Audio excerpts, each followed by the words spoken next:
Tom is 19, Nancy 17, and Hank 21. They had a good time for a while, but now they're missing. It all started as innocent fun. The van, the drinking, the turn-ons, until they crossed the county line.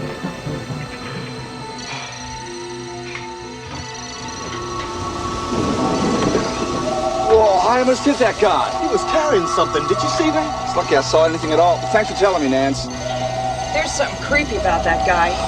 I got a look at his face. He was grinning even when it looked like you were gonna hit him, Tom. I swear he had this strange look on his face. I thought I saw shoes sticking out from under that blanket. Nah, he was just a big farmer with a bundle. Your mind's playing tricks on you, girl. You're all shook up. As soon as we find a good campsite, we'll smoke some of this good hash and loosen you up.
Hi, this is Lauren Marie Taylor from Friday the 13th Part 2 and Girls Night Out.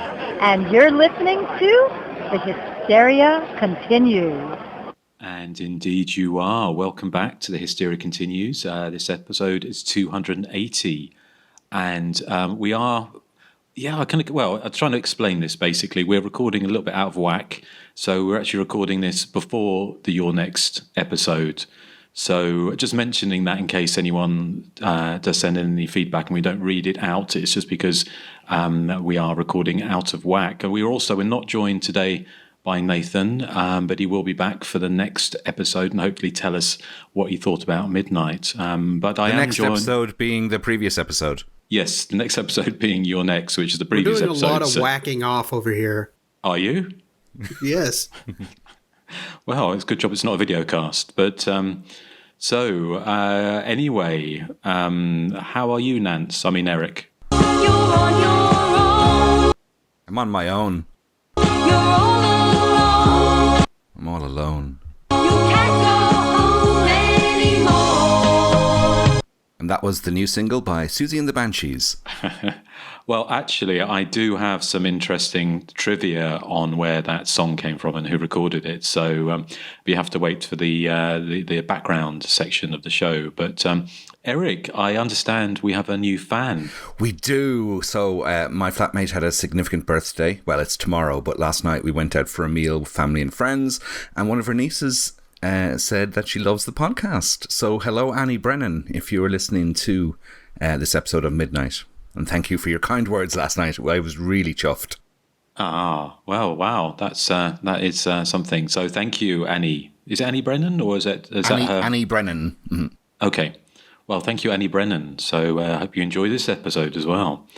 So, and Joseph, how are you doing? I'm all alone. But my joke is not as funny as Erik's because I don't have the sound clips at the ready. You're on your own. Thank you, Erik. That earworm, which is kind of it was one of my favourites when I did that Saturday Night Cleaver compilation of Slasher movie music and clips, sound clips. That was always one of my favourites on there, and of course, that's on YouTube now. So if you want to search for that, if you want to hear the whole thing, but yeah, John A. Russo, or just John Russo's Midnight released in 1982. We'll talk about when it was filmed when we get to it. But yeah, that's our feature presentation coming up a little bit later. And as we're recording a bit out of whack, I'm not sure how much recently seen we're going to have, but I shall head over to Erik first and see what you've been watching.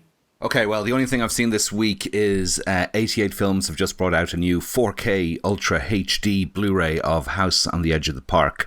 Now, I don't have a 4K setup, but thankfully they have a regular sort of Blu-ray tucked into the box as well.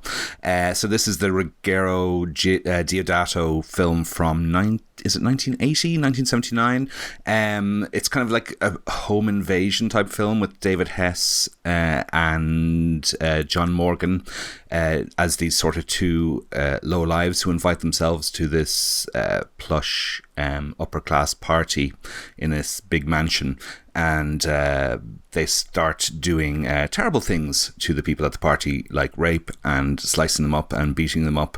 But there's a twist in the tale that is quite outlandish, but kind of fun as well. For a film that's kind of depressing, it wouldn't be my favourite film in the world, but the reason I picked it up is that there's tons of extras. There's 2 audio commentaries, lots of interviews with people associated with the film. And it has a lovely booklet and poster tucked in there as well. So it's a nice DVD release for a film. As I said, I wouldn't be a huge fan of it, but the extras are sort of what enticed me to it. Have you seen House on the Edge of the Park, Justin? It was a video nasty, I think, wasn't it? It was, yeah. I have seen it many, many years ago. So when I was trying to do that thing like many do, that kind of rites of passage, is trying to watch all the video nasties, probably well over 20 years ago. So I don't think I've seen it since. But it's obviously, it was a bit of a not rip-off. Well, it's kind of, I guess, not. It was not reimagining, but I guess a rip-off of The House on the Left, isn't it? It's not Last the same House on the setup, Left. Last House on the Left. Sorry, yeah, it's not the same setup exactly, but it's. I mean, there were so many of those Italian ones, wasn't there? The Last House on the Beach, Don't Ride Late Night Trains. All of those kind of movies were very much sort of riffing off The Last House on the Left, and I think this is kind of one of the later ones, wasn't it? It has that vibe running through it of Last House on the Left. As you said, the setup's slightly different, but the payoff is kind of similar. But yeah.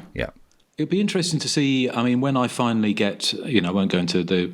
I've got a 4K Blu-ray player coming when I finally get my PS5 back from repair. And I've got 1 or 2 4K discs which I've not been able to play. But I'm kind of curious to see how 4K old, films look on a player, because I saw that the 88 are doing great work and bringing great stuff, and I saw Burial Ground was coming out on 4K relatively soon, or it's been announced, and a lot of these films are kind of quite grainy.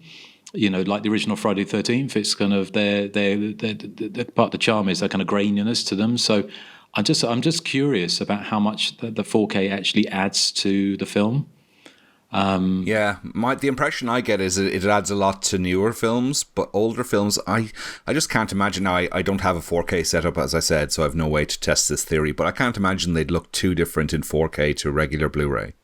No, because my TV kind of upscales stuff. Even DVDs don't look too bad on it, and Blu-rays look great. So it's 4K capable, but I'd just be curious to see. But anyway, I shall feed back if I ever get my PlayStation 5 back. But Joseph, is the last? What's it called again? House on the Edge of the Park. House on the Edge of the Park, of course. Have you ever caught that one? Yeah, it's been a long time.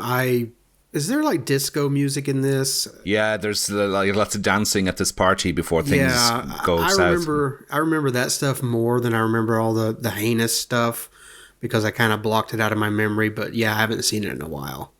And of course, we interviewed John Morgan or Giovanni Lombardo. Giovanni Lombardo Radice. That's the one. God, my brain is... Long time ago. Wow. Long time ago. For, was it Stage Fright episode? Yep, episode 14. Blimey, okay. Well, you're an encyclopedia, Joseph. He is.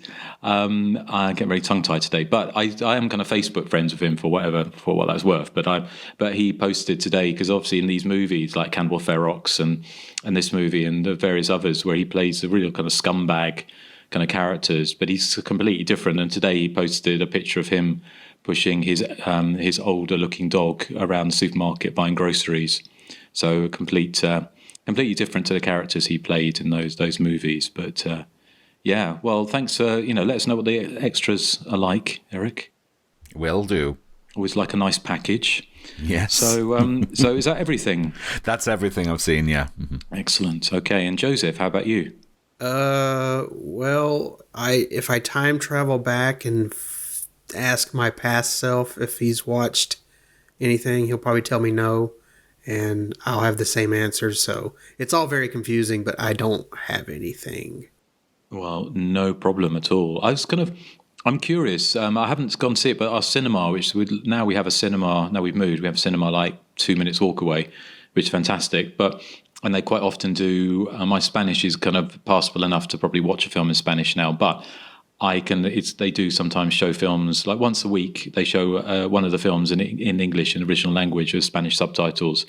And there's the film Missing is going to be on there this week and next week. Have you guys seen that yet? Is that kind of like a new sort of like a Facebooky type, those kind of Unfriended style thrillers? Yeah, from what I heard, it's sort of like that, where someone might use social media or a computer to find someone. I could be mistaken with another film. I think there's more than a couple of them out there. There was Searching with John Cho, and then you have the Unfriended films, like you said, but there's so many of them, so I could be confused. But I've heard something about it, but not too familiar. Well, if I get to see it, it won't be on last week's, whatever episode. It will be in a future episode. So, yeah. But I just see on IMDb, Joseph, that Missing is a standalone sequel to Searching, apparently. Okay, yeah, that's where I'm remembering that from. Then, okay, I've seen Searching. It's pretty good. If this is anything like that, then yeah, it will probably be entertaining to go see at the cinema. So. Cool. Okay. Well, I shall let you know if I get a chance or if it comes on in the original language. So, and talking of 88 films, our friends, 88 films, I watched for the inaugural sort of big screen sort of projector showing on a new house because we've got a big room with a big white wall and everything. So the projector looks great on that. And what else could I choose than 1980s Contamination? The Luigi Cosi movie. Yeah. What else?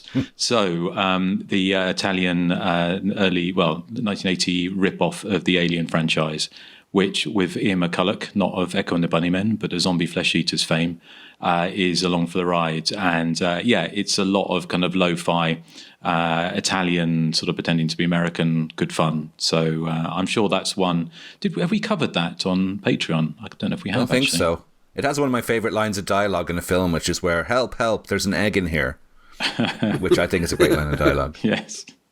Yeah. That's the great sequence. Is that the one where she's kind of like, all the characters bathroom. They all happen to stay like within 2 doors of each other, and they're just kind of half the film is them walking past each other's doors and looking at the knobs, the door knobs, I should say.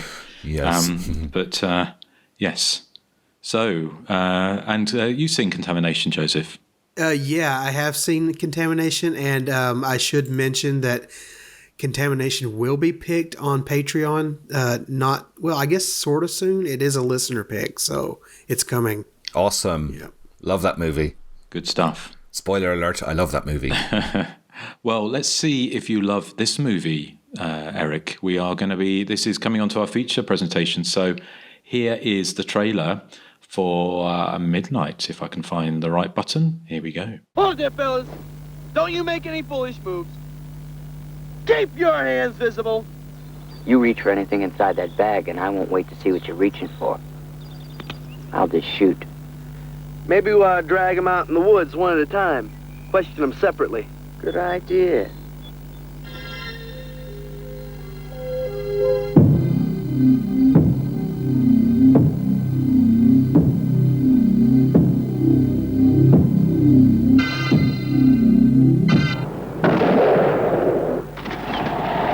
A dozen people found dead around here just in the past couple of years since I came here to preach. Some look like accidents, some obviously murdered. It's all right. Stay out of here. All right. Take your boy along. Sir, get the road. Watch it. All right. I'm looking on you, Black Wolf. Which one of you owns this van? I do. Okay, take your 6-pack, get in the van, get out of town, now. You heard the man. Come on, let's go. Let's go. We don't need your kind around here. Don't need you. Hank, move Where's your white trash? Let's go. They should have known better when they came into town. Every sign pointed to what could happen there. Every indication told them to leave now. The wise guys in the bar, the preacher's warning, and the sheriff who made hate a way of life. Go, get out of town. We don't want your kind here. But they stayed. They stayed, and it became too late to leave. Too late as the clock approached midnight. Midnight. Now the book from the co-author of Night of the Living Dead comes to life on the screen. Don't miss John Russo's Midnight. What was it called again? God, I love that trailer. It's so awesome. I've got another great little trailer to play a little bit later just to show the different ways it was promoted. But a short synopsis, stolen as ever from IMDb, was a young woman fleeing her sexually abusive stepfather hitches a ride with two young men. But the three soon find themselves at the mercy of a backwards satanic cult. When I reviewed this movie on Hysteria Lives, I called it like a bit of a potpourri or a kind of grab bag of popular horror genres. Which it very much is. It is kind of, it's not an out-and-out slasher movie, to be fair, but there are elements in it there's certain passages in it, including when a fat, giggling, a backwards killer in a kind of dungarees breaks into a house and chases somebody around with a machete. It is absolutely the slasher movie. You know, it is completely slasher movie, but it also has all sorts of elements kind of cribbed from other movies. The satanic backwards cult is I guess cribbed from films like Race with the Devil.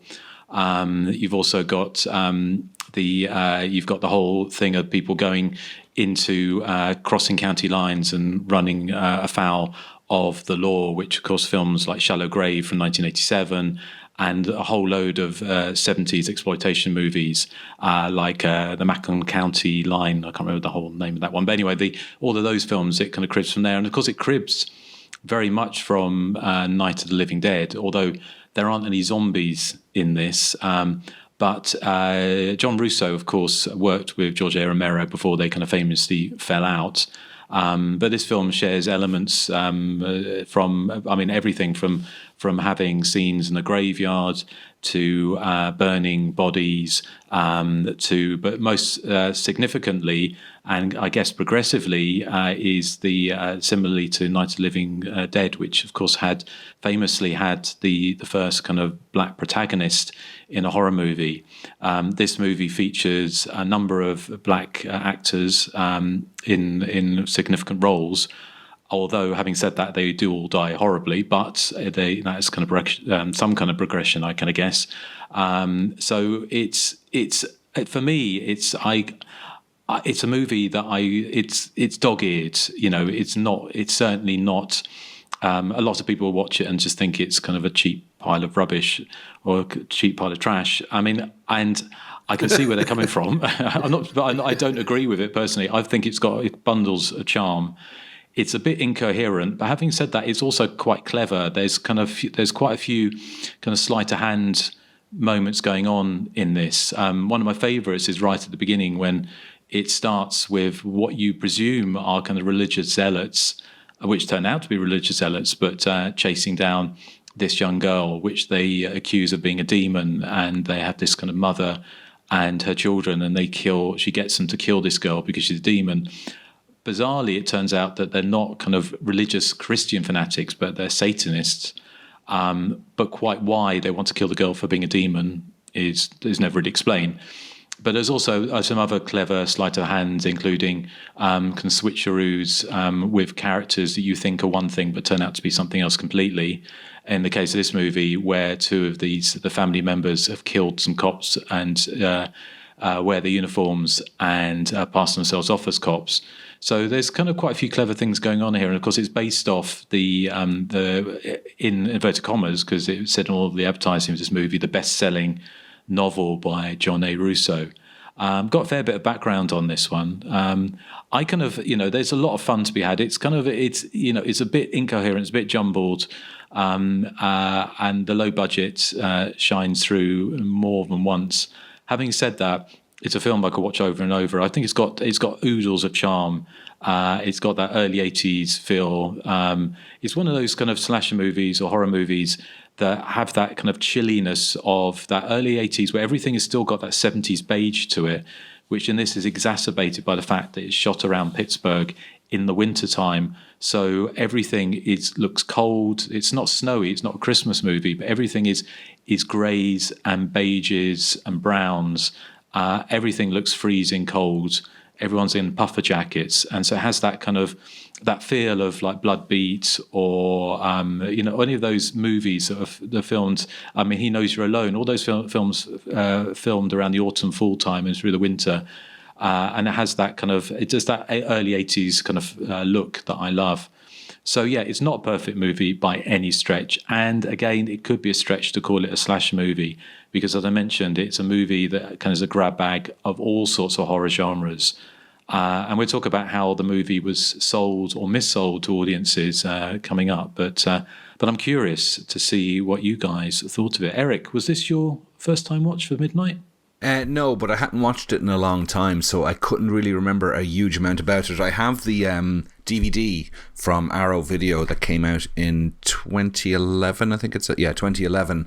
So I'd watched it around then, and this is my first time watching it again. Now, I was messaging you as I was watching it during the week saying, is this really a slasher movie? Because it was an hour in, and it seemed to be a very sort of different type. It didn't even seem to be a horror movie sort of an hour in. So as you said, a strange mishmash. Now, I didn't get the vibe that this was a really typical early 80s movie. To me, this felt early 70s, which was really odd because I know you said you have some info on when it was shot, but it feels like it was made in 1972 to me. It has that real regional horror grindhouse feel. The first hour of it, I thought, it felt like a companion piece to something like Axe, which we covered last year. Not, it's certainly a more vibrant movie than Axe, but it had that kind of vibe to it, I thought, that sort of 70s grindhouse feel. The first hour was very much like Kidnapped Co-ed, that type of film, which is why I was questioning, is this really a slasher movie? I thought the acting was quite stilted in places. Particularly when it comes to the Reverend and his daughter, which kind of added to that, that Axe style vibe that the film was giving me. And it was quite slow, but it had really long takes. But I did kind of enjoy it. The soundtrack is limited also. There's minimal use of score, but that one song that we have been playing already that keeps cropping up throughout the film, well, certainly through the first half. So I wouldn't be a huge fan of the film. I did find it, as you said, it had charm. And I thought the first 2/3 of the movie for me were ironically better than the final sort of 20 minutes where it becomes much more of a horror film. I thought the sort of Nancy, Tom and Hank in the van traveling to Florida was kind of fun, even though nothing really happens. I thought the scene where the corrupt cops catch up with them had a degree of tension to it, but I have no idea why Nancy feels the need to scream and run when she's witnessing them killing her two new friends, whereas if she'd kept silent and stayed behind the tree, she could have avoided all of the horror in the second half of the film, I think. The other big, tentpole horror film that I think has influenced this is obviously Texas Chainsaw Massacre, with sort of these people being captured by this insane family and kept in cages. Obviously, they're not cannibals this time, but they're Satanists, which is almost as bad. And the elements that are supposed to be intense, I suppose, in the second half of the film feel kind of humdrum to me. My interest was wandering in that second half where it was people in cages and, trying to escape and getting captured and all that type of thing. So it's just weird that I found the first half more engaging than the second half. So as you said, it's a mashup. It's kind of a hitchhiker movie. It's a grindhouse movie. It's a Texas Chainsaw Massacre movie from 1982, but feels to me like 1972. The best I can say is that there's a real endearing time capsule element to the film. It's very much of its time. It's really dated looking, but in the best possible way. But it's probably, for me, maybe a bit too slow in places and lacking in scares. But I've seen plenty worse, and I can see myself revisiting Midnight again in a couple of years' time. It wouldn't be one I'd be projecting on the wall for my friends at a party or anything. But yeah, so it's a middling movie to me. Okay, well, thank you, Erik. But you, of course, did you like the song? No, I would have preferred now Bit of Toya now, to be honest. Well, yes, I don't. Well, they probably could. I was going to say they couldn't afford her, but they probably could. So, Joseph, what are your thoughts on Midnight? Yeah, wow, Midnight. This is the type of movie that kind of begets a shower. For me, I think the plot, like Erik says, the plot itself does feel very 70s with the wayward teen going to a farmhouse or whatever. But I think, like Justin, the look and tone, feels very late 70s or early 80s with that, where the beige is kind of crossing over into the kind of more vibrant colors. It's like right before that. But I mean, we also have the Nancy character, who's this confused teenager, and she's played by the oldest actress possible. And she's dealing with a drunk stepfather played by Lawrence Tierney, who he seems intent on raping her, despite his, the alcohol, hindering him. He seems well intent on raping her, and he gets close, but she hilariously knocks him unconscious with a radio in the scene in the film's one of its earliest funny scenes to me. Like, she barely conks him with it, and he's just like, ugh, and he like leans over like completely passed out. And she decides to hitchhike with these two well-meaning outlaws. I guess they're the lesser of two evils so far, but it's not exactly a step up for her. I think their bugaboo is that they've been kind of looting grocery stores to survive, but they seem to have enough money for beer and good hash, as it were. But she completes the little girl in trouble trifecta when the two outlaws are killed by the backwoods group of Satanists, and who proceed to terrorize her, not unlike Sally in the Texas Chainsaw Massacre. And then we have also got that loutish stepfather who's sobered up, long enough to search for her. And geez, I mean, talk about Sophie's choice. Having the main character trapped in this never-ending pit of despair, it should make for a dour experience. And with those colors that you guys mentioned, you would think this film would be dour, but I think Midnight for me skates toward a recommendation because it's all played out like some of the goofier slasher films from the time. I mean, I'm not even sure I would call Midnight a slasher film, but it walks and talks just like one. And it has some hilarious line readings. And I love the early scene in the van where the two outlaw characters, they're narrating Nancy dealing with this nearby pervert. They're like, oh my God, she's talking to someone else. Oh my God, I don't think she likes that guy. Oh my God, we should go pick her up. I love the line readings like that. They're just so hilarious to me. I mean, you've also got that amazing, I don't care what Erik says, that amazing theme song that plays more often than not. And I'm going to wait because I'm waiting on Erik to play it.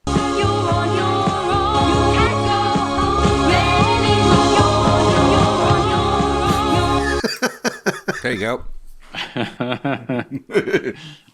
Wow, I set myself up for that one, didn't I?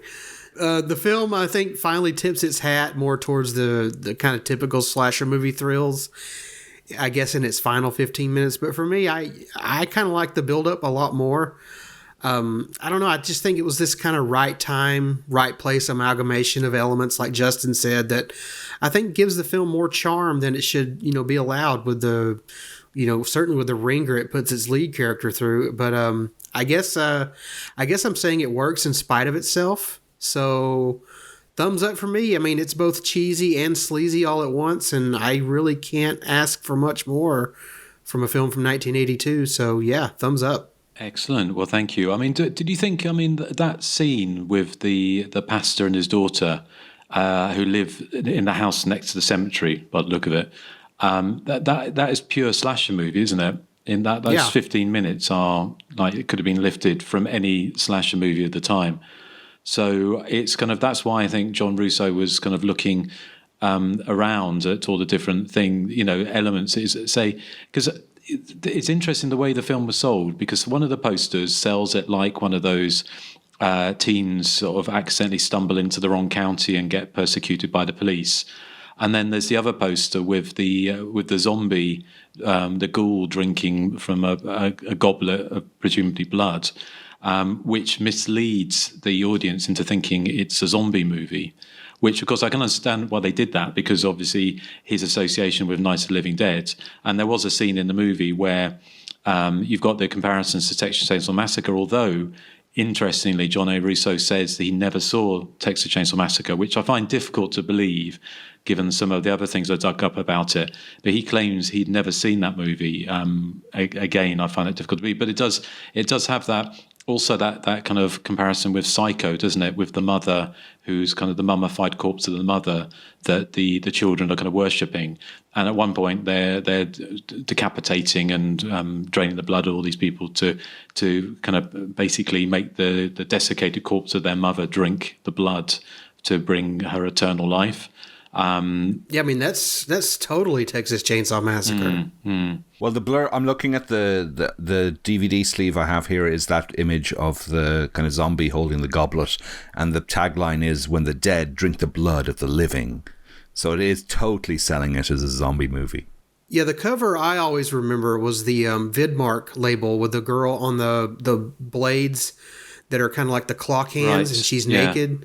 Yeah, that screams totally slasher. So I always saw that at the video store, and it's screaming slasher made me think the film was a slasher film when honestly it's barely kind of a slasher film. Well, it's interesting that they say the two theatrical posters I've seen, the newspaper adverts, the one is that the kind of zombified the drawn image of this kind of ghoul drinking from a goblet of blood, but the other one is of kind of predating almost some of the Blair Witch promotional posters, where it has like a missing poster and has the three images of Nancy, Hank, and the other guy, and their ages and their names underneath it, and below that is the picture of the the fake policeman with the big kind of porn stash.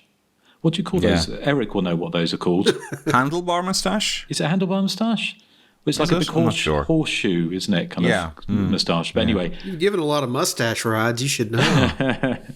But so that one very much sells it more as a kind of, again, that kind of thriller along the lines of films that became, that we talked about the Shallow Grave and the Macon County Line movie. I forget. And there's quite a few other ones in the 70s, which again is very much a 70s standard. There were a lot of those kind of women in prison sort of style movies that came out in the early 70s that started with that kind of whole kind of concept of being wrongly imprisoned by corrupt sheriffs and all those kind of things. And I should have looked a few names up, but interestingly, when it was sold, so it was sold as that, and also sold as a horror movie. And just to show how much of a horror movie it was sold out, I've got this fantastic TV spot that I came across just to show it, display. It's only 30 seconds. Now the hour of horror approaches and the terror begins at midnight. Midnight, when the dead drink the blood of the living. Midnight, by the co-author of Night of the Living Dead. Now don't miss John Russo's Midnight. Rated R. Under 17, not admitted without parent. If you have a weak stomach, don't come. Yes, don't come, Erik, if you have a weak stomach. If I got a weak stomach, that's probably the last thing on my mind right now. But talking of weak stomachs and what they're doing with it is, of course, this movie features the special effects of Tom Savini, who apparently, according to some trivia I've seen, turned down Friday the 13th Part 2 to make this movie. But didn't he turn down Friday the 13th Part 2 to do the burning? Well, yes, that's what I thought. So I don't know is the honest answer. That's one of the trivias I saw, but I did see that. For whatever reason, he got involved in this movie, obviously because his association with George A. Romero and doing the special effects for Dawn of the Dead. And famously, this movie was cut quite a lot before it was released. It got some trouble with the MPAA for an R rating. But I mean, what were your impressions of the Tom Savini special effects in this movie? What was left of them? Well, the only real special effects were maybe that brief decapitation scene and that girl getting her throat cut and the blood pouring into the...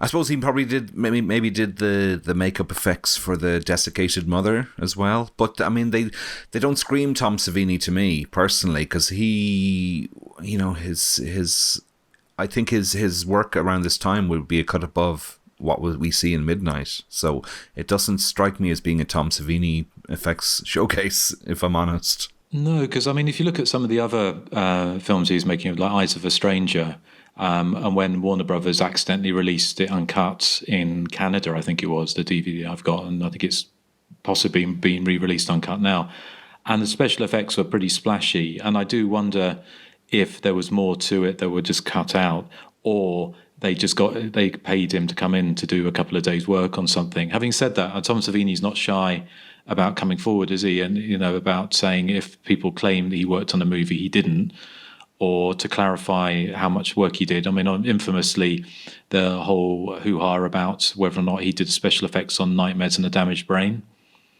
which were much more spectacular than this movie. You know, they were sort of... Having said that, this movie had a budget which probably would buy tea and buns for the average Hollywood blockbuster for a day, I would imagine. But anyway, well, let's talk a little bit about some background. So, Erik, do you have anything for us? Yeah, I do, but I just want to mention there's one scene in the film where they shoplift from this grocery store, but it shows them one moment putting the groceries on beside the till as if they're going to pay for them, and then the next second they're running out with the grocery bags. It's like, why didn't they just fill up a trolley and just run?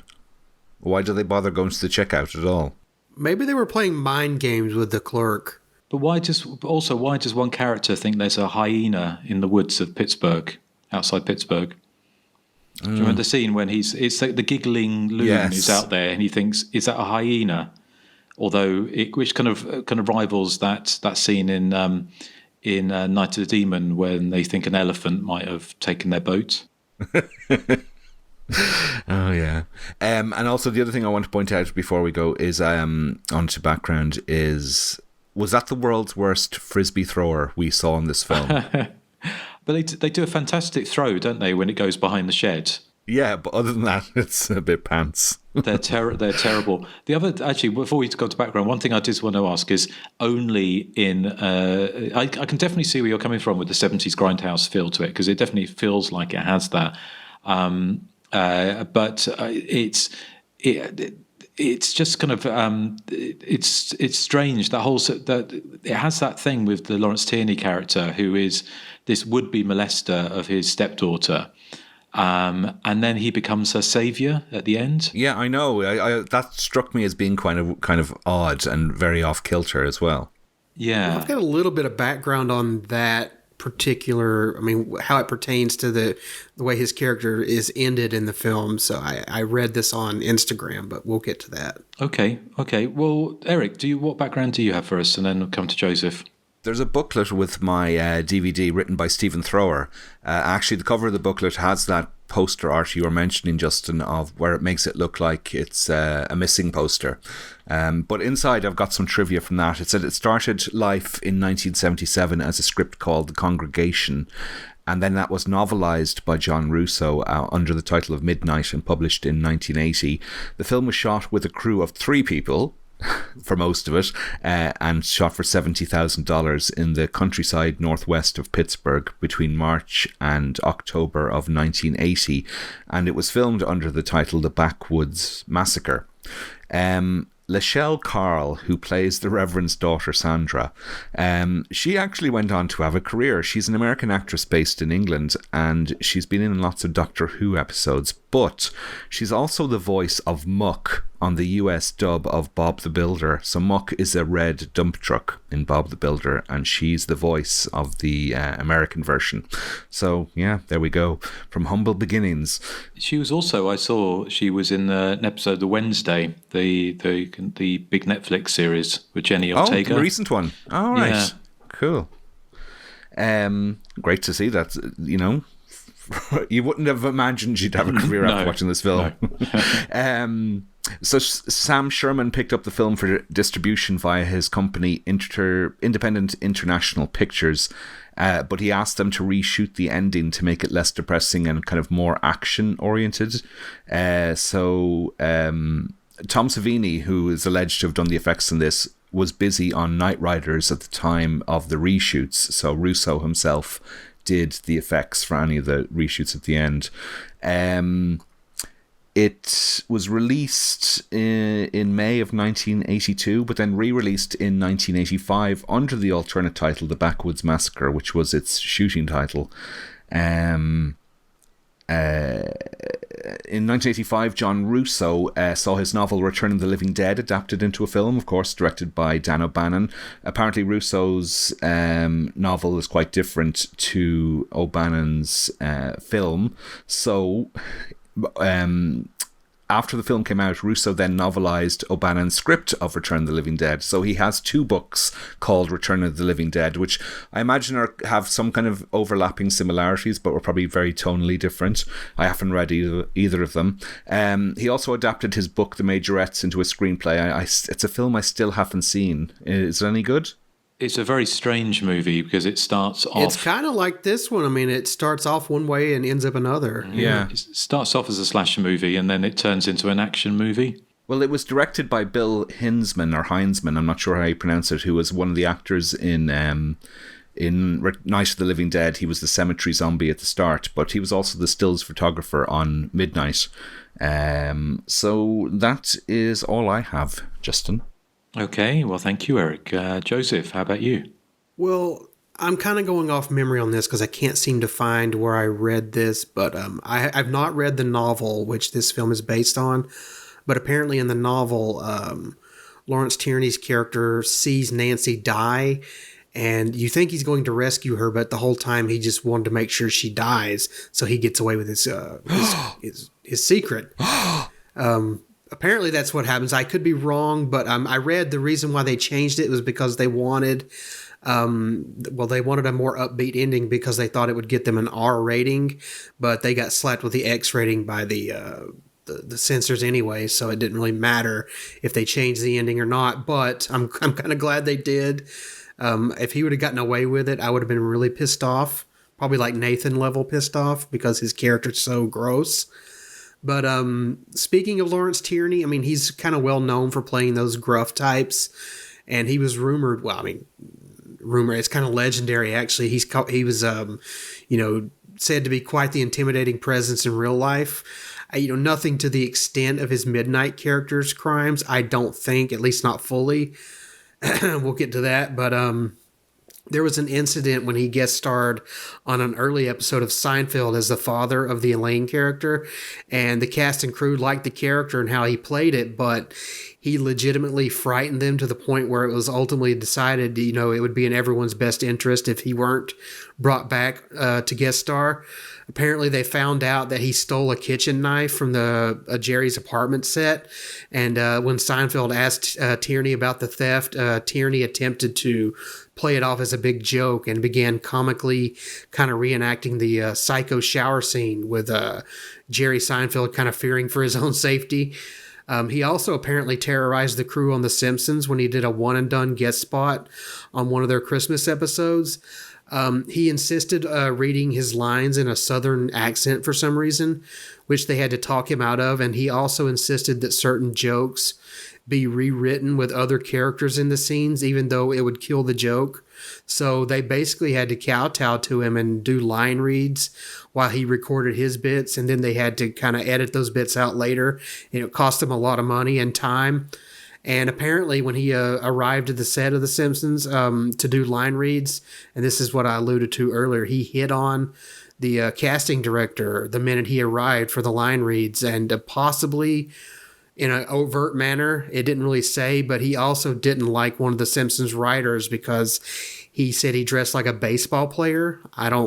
Whatever that means, I don't know. But Julia Louis-Dreyfus from Seinfeld, she stated later that in an interview that he was a quote-unquote total nut job. So, yeah, a little background on Lawrence Tierney there. I tried to find anything that might hint at his behavior on the set of Midnight, but I couldn't really find anything. But I can only imagine and be thankful that, he didn't do anything to that poor Nancy, or the actress who plays her in real life. I'm hoping that she made it out unscathed. But that's all the background I have on the film, specifically Lawrence Tierney. Wasn't Lawrence Tierney also in The Prowler? He was. Was he in The Prowler? He was, yeah. He was in Silver Bullet as well. And also he was in Joe Zito's earlier slash movie Blood Rage, which I've not seen. Yeah. So, is it Blood Rage Never Pick Up a Stranger from 79? Yeah, it's 1979. Yeah, it's a decent little kind of pre-Maniac type movie. Yeah, so it's one I need to watch finally. But I mean, another face that turns up in this is one of the Backwoods family is played by John Amplas, who will be familiar to anyone who's ever seen George A. Romero's Martin, because he plays the lead character in that. He's also had quite a long and illustrious career. Melanie Verlin, who played Nancy in the movie, she didn't have a long and illustrious career, so at least not in the cinema. She played an animal activist in Monkey Shines in 1988, which was little more than a bit role. Her and most of the people in this were all kind of from the Pittsburgh sort of theatre community, including the guy, I didn't write his name down, but the guy who played the giggling fat maniac.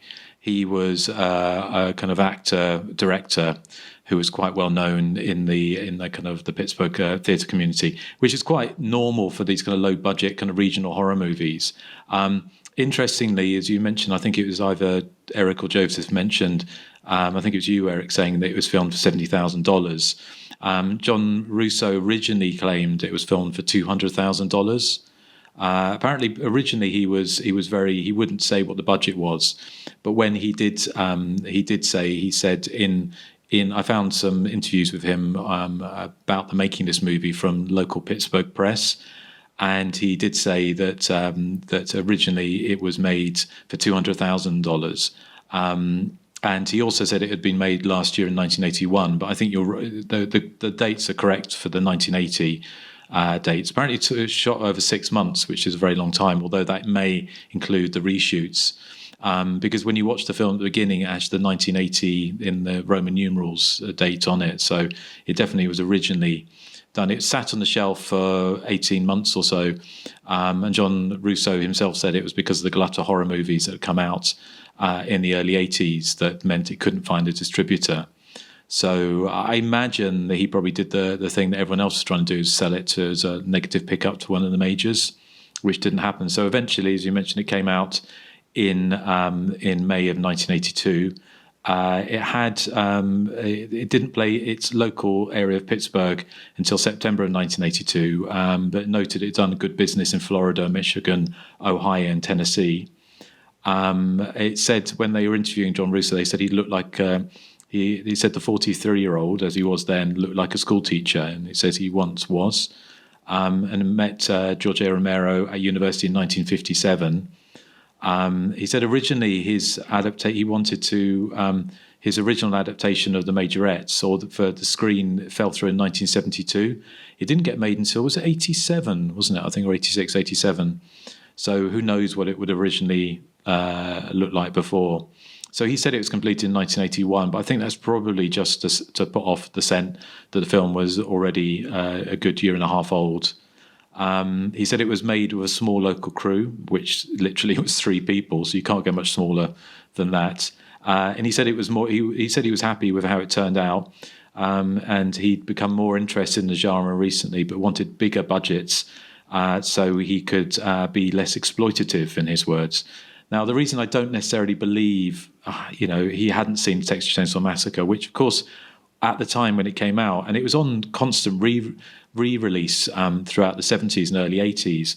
In fact, the Texas Chainsaw Massacre was on a popular re-release throughout the early 80s during the slasher movie craze. So for him not to have seen it is it would be unusual. But he said to the interviewer at this time, he said, "I've seen them all, like Terror Train and Friday the 13th, and it seems like Midnight has a lot more plot than any of them." So having said that, he when it finally got a review in the Pittsburgh press, they said apart from seeing the novelty of local actors, they said that John Russo's Midnight is a machine built to frighten people. Unfortunately, it's a machine on the fritz. It said it wasn't scary and it lacked humour. So just seeing if there's anything else that I haven't mentioned. Oh, of course, the one other thing I wanted to mention very quickly was that there was Midnight 2 that was released in 1993, also directed by John A. Russo, and went the Silent Night, Deadly Night Part 2 route, or route, as we say in England, to kind of incorporate lots of footage from the original movie. Now, I haven't seen Midnight 2. Have either of you? No. Have you seen it, Joseph? No, I was under the assumption that movie didn't exist. I thought it was a lost movie, but apparently it does exist. Well, I saw it on IMDb, so I'm presuming it does, because there were reviews for it. So, but having said that, there were reviews for sort of Gory Graduation and Somehow Slaughter, so who knows? I have to sort of dig around. The last thing I nearly forgot to say was, of course, about that theme song. And it was sung by a band called One Man's Family, which, much like the Nolans, was made up of a group of sisters, in this case 4 sisters, who were kind of known quite well in Pittsburgh, and had been trying to make the big time for a number of years, but they're very step with punk and disco and all the other kind of musical genres that were around at the time. And said they based their singing and songwriting more on the kind of 60s sound of like the Mamas and Papas. So those kind of vocal harmonies, which were kind of very out of fashion by 1980. But one thing I found, and I couldn't get, because it's behind a paywall, it had the fantastic title that it said the One Man's Family, or it said the sister's name is Freezy or something, Meezy. But it's an Italian-sounding name, and it said they'd been given. That sounds like you were talking backwards for a second. I know. I know it did. But even stranger. That's what I was about to say. Even stranger, oh my God. They got the headline said they'd got the Mother Teresa Award. I don't know what for. Probably not for this song, I imagine. So I need a little bit more digging on that. Well, Mother Teresa's not alone. She's not on her own. Well, she is now. So, the last thing I was going to say to show how low budget it was, it obviously shot in and around Pittsburgh, but the Black Mass at the end was shot in the company's, in John Russo's office, with the blinds down and the curtains drawn. So, the magic of low budget filmmaking. So that was Midnight. So unfortunately, we can't go to. Can we go to? Have we even announced this movie yet at time of recording? Well, we haven't done the feedback on the show on the movie or Eric's joke of the week. No, but I mean we haven't done. That's what I mean. Have you announced it to the Facebook group? If there's been any feedback on the movie? Oh yeah, well, we've done that. But we haven't. I thought you meant announcing Eric's next pick, which would actually be the feedback on this. Yeah, this is more time travel nonsense. I'm a little confused here. Yeah, but yeah, we got 16 comments for Midnight. Nothing negative this week, surprisingly enough. Matt Minter says Midnight is an unusual film. It feels like it was shot in the late 90s or early 2000s. That's kind of weird there. But made to look period accurate to 1982 through wardrobe and music. I love the theme song. It sounds like a Manson family jam performed by ABBA. High five for making Pittsburgh look like the bleakest backwoods scum terrain on the planet. And Merle Vava O'Kelly enthusiastically muses best theme song ever. And I agree with both of them. Yes, I agree with both of them. Follow us on Facebook and Instagram to stay up to date on what we're doing. Listen on Apple, Spotify, YouTube, and about 1 billion other podcatchers, both good and bad.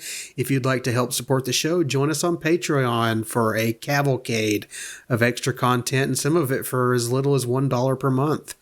Our email address for feedback and general nonsense is thehysteriacontinues@gmail.com. Indeed, please do write in. We love to hear from you. And we just last week recorded our time of recording, because obviously they time travel, blah blah blah blah. Is we did the commentary from My Bloody Valentine, the original 1981, and we ended up talking about something completely off topic, but we do lots of good background info on the film. We did stay on topic most of the time, but Nathan came up with a certain product which all had us bamboozled. But you have to tune in. The comfort wipe, yes.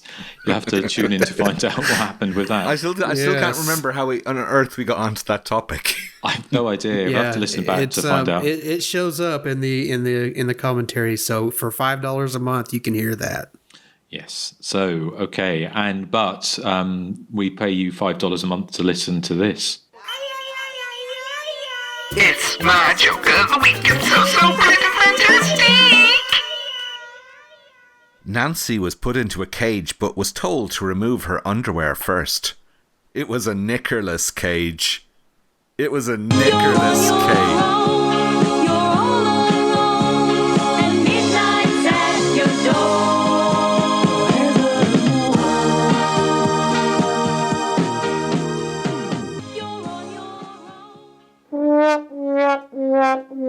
Did you not get the joke, Justin? I did not get the joke. Cage. I got the joke. What's the word you're substituting? I don't get it. She was told to put into when she was put in the cage, she was told to remove her underwear first. It was a knickerless cage. What's a knickerless cage? I know what knickerless means. It means she's without underwear. Nicolas Cage. The Are you actor. channeling? Oh my God. I think Joseph is channeling Nathan this episode. I think he is. Oh my goodness. Nicolas Cage? How did you work Nicolas Cage? Oh, shut up. That's how I worked today. Oh my God. That was one of your better ones, Erik. You said you had a humdinger. That's not a humdinger. How rude. In the last episode, Nathan said, well, it wouldn't have been the last episode, it was 2 episodes ago. He said something about, it was on the Breaking Patreon episode where my joke of the week was more... I don't even remember where in time we are anymore. Yeah, but Nathan said, that joke would have made more sense if we were covering the sequel. It's like I work my arse off and nobody appreciates it. But But Erik, you told us before we came on air that you hadn't come up with anything, but you did it last minute. Yeah, but even my last minute jokes are superb. That explains a lot. Yes. So, that was Midnight. Well done, Erik. Short well and done. sweet. But Erik, it's your choice next time, isn't it? Well, yes, it is next time. Yes. And it's one I hope we haven't covered. 1989's Tibor Takak's movie. I think that's how you pronounce it. I, Madman, also known as Hardcover. Okay. Oh, good choice. Interesting. I haven't. It's always one I've meant to see, but I've never watched it. Got Clayton Rohner and I can't remember the girl's name, but Jenny Wright from. Wasn't she in Near Dark? Was it? Yeah. Mm-hmm. Excellent. Okay. So what are we playing out with, Erik? It's not your choice, but no, it's not my choice. I know it's my choice. Your choice. But I was going to see if you can guess.